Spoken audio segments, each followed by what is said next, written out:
Bonsoir à toutes et à tous. Bonsoir Patrick Renard. Bonsoir Rémi.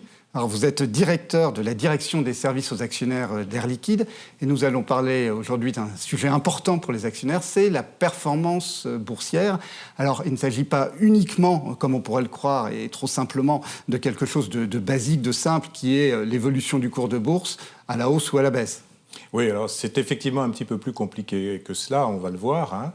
Une petite précision, ce qu'on va évaluer aujourd'hui, c'est la performance du portefeuille d'un actionnaire. Ce n'est pas la performance de la société. Et d'autre part, selon la formule consacrée, les performances passées ne préjugent pas des performances futures. Donc on va raisonner sur ce qui s'est passé sur l'évolution de ce portefeuille. Alors il se trouve qu'il y a un ratio qui est couramment utilisé, qu'on trouve dans la presse financière et économique, qu'on trouve sur les sites internet, qui est le rendement d'une action. Et c'est un petit peu trompeur parce que le rendement, en anglais, ça se dit return, et en return, ça traduit en anglais une performance globale, boursière, alors qu'en français, le rendement, c'est juste un ratio tout simple d'évaluation lié au dividende. Oui, alors ce rendement, effectivement, est calculé très simplement, c'est le dividende divisé par le cours de bourse.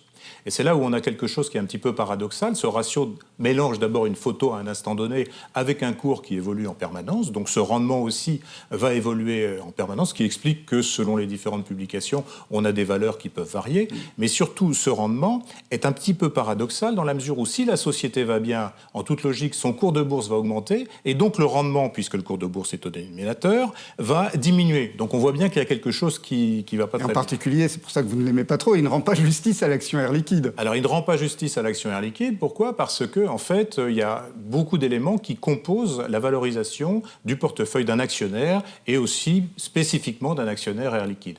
Alors, qu'est-ce qu'il faut prendre en compte pour évaluer la valeur du portefeuille ? D'abord, évidemment, l'évolution du cours de bourse, à la baisse ou à la hausse. Ça, c'est évidemment le premier élément. Premier point, oui. Après, il y a les dividendes, bien sûr, qui sont versés par la société, mais il n'y a pas que ça.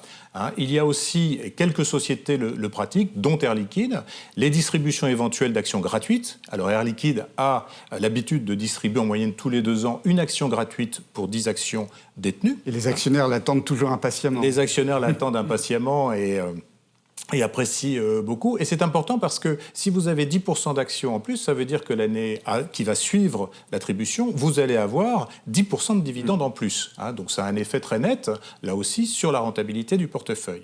Et puis alors, dernier élément à prendre en compte, spécifique aussi à peu de sociétés, c'est la prime de fidélité, c'est-à-dire que Air Liquide attribue une prime de fidélité à ses actionnaires après 2 années calendaire de détention des titres. Ça se traduit par quoi ? Concrètement, on distribuera 10% de dividendes en plus pour ces actions et 10% d'actions gratuites en plus lors des attributions d'actions gratuites. Alors ça, ce sont les différents éléments techniques, on va dire, du métier des titres. Liés à la société. Alors, liés à la société. Et puis alors, après, il y a quelque chose qui, évidemment, est un petit peu différent, c'est lorsqu'on achète ou qu'on vend des actions. Bien évidemment, il y a des taux de courtage, et de ce point de vue-là, si vous êtes actionnaire au nominatif pur chez Air Liquide, vous bénéficiez de taux de courtage qui sont parmi les plus bas, voire les plus bas du marché, 0,10% hors taxe sans minimum. Et aussi, si vous êtes actionnaire au nominatif pur, vous ne payez pas de droits de garde, vous ne payez pas de frais de gestion. Donc une tenue de compte qui, concrètement, ne coûte rien lors de la vie du compte. Et puis enfin... Tout ça fait l'ensemble de ce qu'on appelle les frais de bourse. Que ce soit les droits de garde et puis les frais de transaction. C'est cela. Et puis alors après, évidemment, lorsque vous vendez, il y a une fiscalité qui va s'appliquer. Et alors ça, évidemment, la fiscalité dépend de chacun. Bien sûr. Et alors, comment tout cela fonctionne-t-il ? Quelle est la formule de calcul ? Vous nous avez exposé, il y a le cours, les dividendes, etc.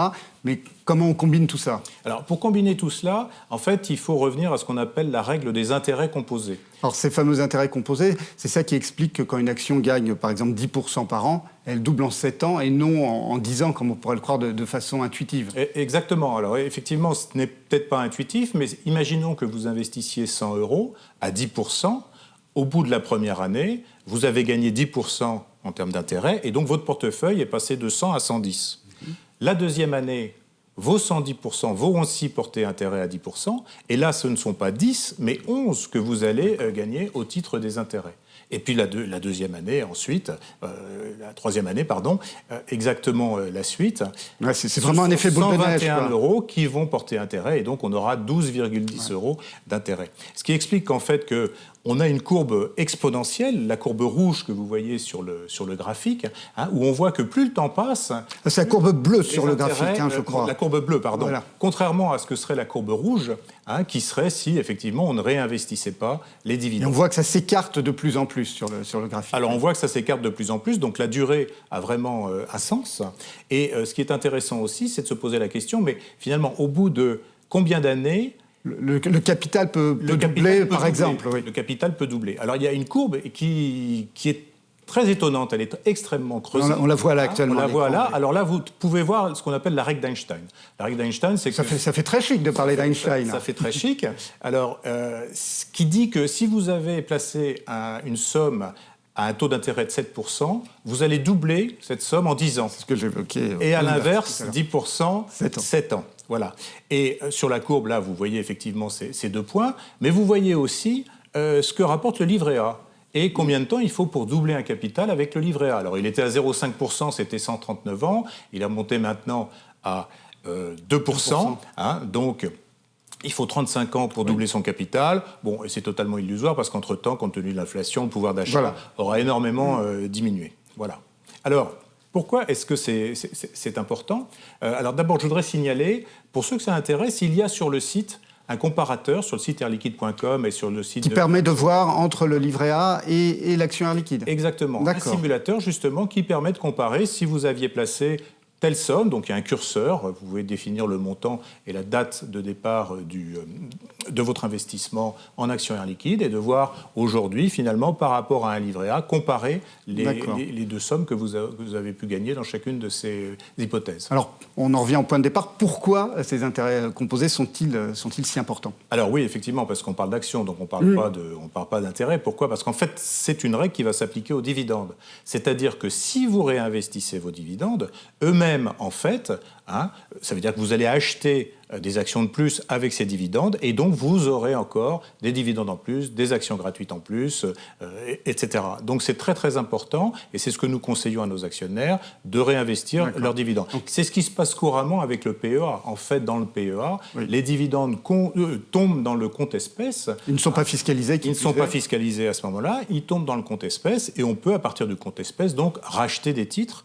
Et on a vraiment cet effet d'intérêt composé. Alors ça se voit sur une action, mais ça se voit aussi sur les indices et de façon très claire. Par exemple, quand on compare le CAC 40 nu, qui est le CAC 40 diffusé généralement, au CAC 40 dividendes réinvestis, on voit que les 2 courbes s'écartent. Oui, alors ça c'est... il y a le CAC 40 qui est un indice bien connu. Sur la courbe, vous voyez son évolution depuis le 1er janvier 2000 jusqu'au 15 novembre 2022. Et on a un taux de croissance qui est de 86,54%. Mais ça, c'est sans dividendes réinvestis. En fait, il est publié aussi un CAC dividende réinvesti, c'est l'indice qu'on appelle le CAC GR, et qui simule en fait ce réinvestissement des dividendes en actions dont ils sont issus. Et là, on a un taux de 154%. Donc nettement plus élevé, 154%, ça veut dire que le portefeuille a été multiplié par non pas 1,5, mais 2,5. Voilà. Donc on voit vraiment la différence. Alors qu'il est à peine doublé avec le CAC 40 hors dividende. Exactement.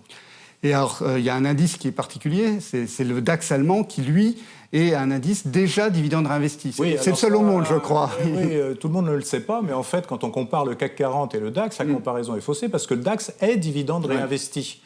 Et donc, comparer le CAC, il faudra en fait comparer le DAX et le CAC 40 dividende réinvesti pour avoir une idée plus précise de la bourse de Francfort versus la bourse de Paris. Alors on comprend l'importance de calculer une performance globale avec le dividende, avec l'évolution des cours de bourse, avec aussi les primes de fidélité. Mais comment on met tout ça en musique ? Ça donne un calcul qui est sans doute assez compliqué.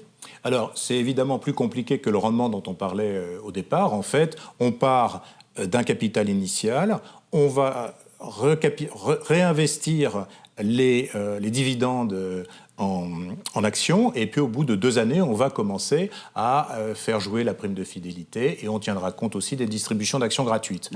Donc on a un portefeuille qui avait une somme de départ, on arrive à un portefeuille qui a une valeur d'arrivée, et là il faut annualiser ce taux de croissance. Voilà. Et ça s'appelle le TSR, alors c'est de l'anglais, ça veut dire Total Shareholder Return. On peut l'appeler performance boursière globale en français, grosso modo. Oui, rendement, souvent appelé rendement global pour l'actionnaire ou rendement actuariel pour l'actionnaire. Et ça c'est vraiment la vraie mesure de la performance du portefeuille. Et alors pour Air Liquide, quel est le résultat des courses? Alors pour Air Liquide, le résultat des courses, si on prend les 5 dernières années, en fait le portefeuille a doublé, ça correspond à un taux de 14,83%. Si on prend 10 ans, il a été multiplié par 3,2, à peu près 12%. C'est une accélération. Et 20 ans, et il y a une accélération toujours aussi, alors à la fois par l'évolution du cours de bourse, et puis par cette capitalisation des dividendes. Et sur 20 ans, donc multiplié par 8,7, ça correspond à peu près à un taux de 11%. Voilà. Alors le calcul est intéressant. Où peut-on le trouver maintenant? C'est ça la question. Ce TSR, nous le publions dans le document d'enregistrement universel, lors de nos résultats, dans le guide de l'actionnaire. Toutes les sociétés ne le publient pas, mais c'est effectivement celui qui permet la meilleure comparaison et la meilleure prise en compte des performances d'un titre. Alors j'ajoute que Investir publie aussi une performance boursière globale. On fait ça en général une fois par an, où on étudie la performance des sociétés du SBF 120 sur 3 ans, 5 ans et 10 ans. Alors les performances peuvent être un petit peu différentes, notamment pour Air Liquide, de celles qu'on retrouve, puisque par exemple on n'intègre pas la prime de fidélité. Mais c'est un sujet assez intéressant et qui montre effectivement vraiment ce qu'apportent les actions au patrimoine d'un particulier. On voit que les actions rapportent beaucoup plus sur long terme que beaucoup d'autres placements. Est-ce que vous avez peut-être quelque chose à ajouter, un mot de conclusion? Toutes les études montrent qu'effectivement, que sur le moyen ou le long terme, ce sont les actions qui constituent le meilleur placement. Comparé à des livrets, comparé à de l'or, même comparé parfois à de l'immobilier. Même si l'immobilier ces dernières années était un petit peu en concurrence. Mais l'immobilier était un petit peu en concurrence. Mais globalement, et les études de l'AMF aussi le prouvent, le placement en action est le placement plus rentable sur le long terme, moyen ou long terme. Alors quand je dis moyen terme, ça peut être 5 ans. Et pourquoi est-ce que je dis 5 ans? Parce que c'est la durée de détention minimum du PEA, qui est une enveloppe fiscale très intéressante, aussi si on fait des benchmarks européens.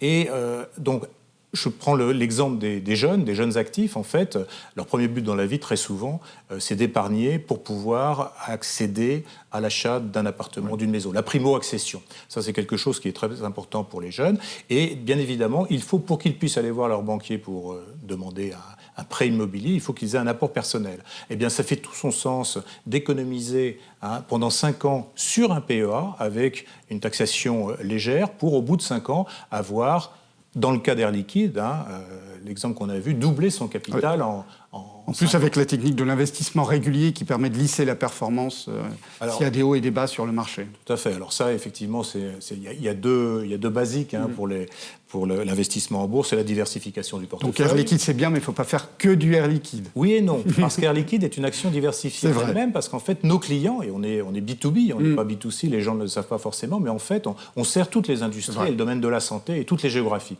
Donc globalement, il y a, je dirais, un lissage et une croissance extrêmement régulière de la croissance de l'action, des résultats de la société et autres. Donc l'action Air Liquide est en elle-même diversifiée. Donc pour les jeunes, effectivement, ouvrir un PEA et capitaliser pendant 5 ans, c'est certainement quelque chose qui est financièrement extrêmement intéressant. Et puis après, il y aura d'autres projets. Ça va être l'étude des enfants, ça sera la préparation de la retraite. Et là aussi, alors là, ce sont des projets à long terme. Encore plus long terme. Et 5 ans, oui, c'est un minimum. Mais alors, quand on regarde 10, 20 ans ou 30 ans, Investir vient de consacrer une étude à ça sur 30 ans, là, les actions ont toujours une performance excellente. Sur 5 ans, il peut y avoir éventuellement un peu de volatilité. Et ça peut être, sur certaines périodes, un petit peu difficile. Mais dès qu'on passe au-delà de 10 ans, les actions ont toujours une performance excellente et qui permettent de faire fructifier un patrimoine de façon claire et nette. Voilà, on prend l'exemple de la retraite. La retraite,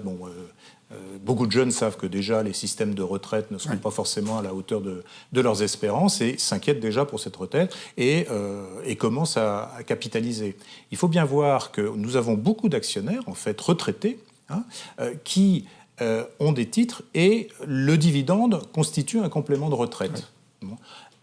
Le dividende Air Liquide a augmenté en moyenne de plus de 8% par an dans les 20 dernières années. plus de 8% par an. Je ne connais pas beaucoup de pensions de retraite qui s'actualisent chaque année. Revalorisées comme ça. Voilà. Merci beaucoup Patrick Renard pour cette présentation très pédagogique qui aura sûrement permis aux actionnaires de mieux comprendre comment leur portefeuille se valorise.